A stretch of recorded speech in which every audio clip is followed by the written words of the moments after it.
आइए, आज कुछ डेली यूज़ फ्रेजेज़ सीखते हैं। सबसे पहला आता है गेट आउट। ये तो आपने सुना ही होगा, इसका मतलब होता है बाहर निकलो। इसके अलावा एक और मतलब भी होता है।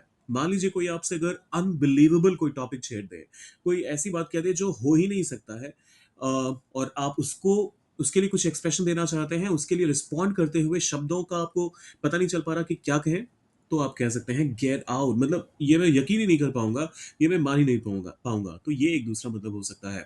फिर आता है इट्स अप टू यू। ये तुम्हारे ऊपर है या फिर अब तुम्हारा फैसला है। अब तुम जो चाहे करना चाहो, तुम वो करो, लेकिन तुम ही फैसला लोगे जो भी होगा। It's up to you.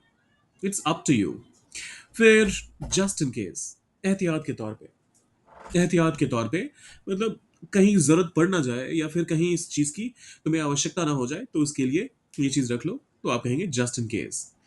फिर आता है दैट मेक सेंस। ये समझ में आता है। दैट मेक सेंस, ये समझ में आता है।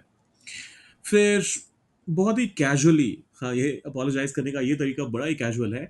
माय बैड जब आप कहते हैं तो कैजुअली आप एक कैजुअल कॉन्वर्सेशन में ये कहना चाहते हैं कि गलती मेरी थी। माय बैड, मेरी गलती थी। फिर आता है फॉर रियल, सच में। अगेन कैजुअल है ये, फॉर्मल इंग्लिश का पार्ट नहीं है। रिटन इंग्लिश में इसको इनकरेक्ट कंसिडर करेंगे हम। फॉर रियल, सच में। हु केयर्स, किसे परवाह है या फिर किसको फर्क पड़ता है, जो करना है करने दो। Who cares. और ये आखिरी वाला टास्क आप लोगों के लिए, लाइक शेयर और सब्सक्राइब करके जाइएगा। मिलते हैं जल्दी।